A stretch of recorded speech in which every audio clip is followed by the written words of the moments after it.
The problem with starting a business with limited resources.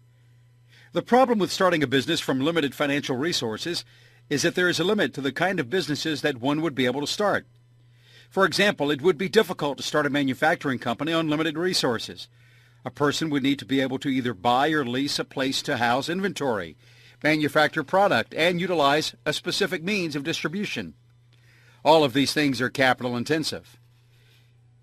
It has been a long-established fact that small business owners don't easily find financial resources in order to start their business or enterprise. Routinely, an entrepreneur would have to borrow the equity from their personal residence, using their personal savings, and rely on funds from friends and associates in order to get capital to finance their business at the beginning.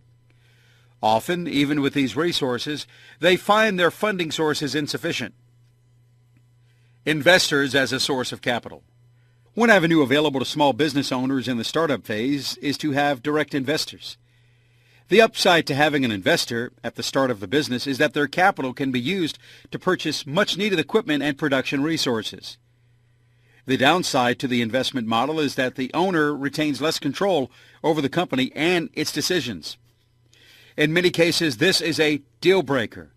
Entrepreneurs typically strike out on their own due to their desire to be independent and to enter the market, using their intuition and not the guidance of others.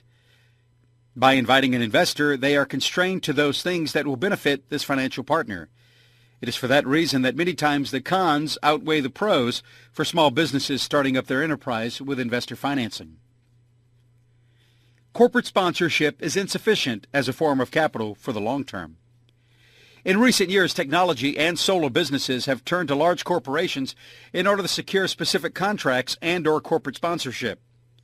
While this is a viable way to attain funding for projects, events, and new resources, it is typically insufficient in order to build a solid financial footing for a company that can grow in the future. Small companies and investors limited by securities laws.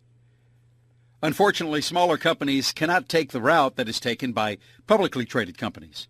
First, those that would invest in the company would be limited in what they would be able to provide in terms of financing. Secondly, securities laws prohibit the direct investment of individual customers into a business. This limits the ability of a small business to be backed by those who know it best.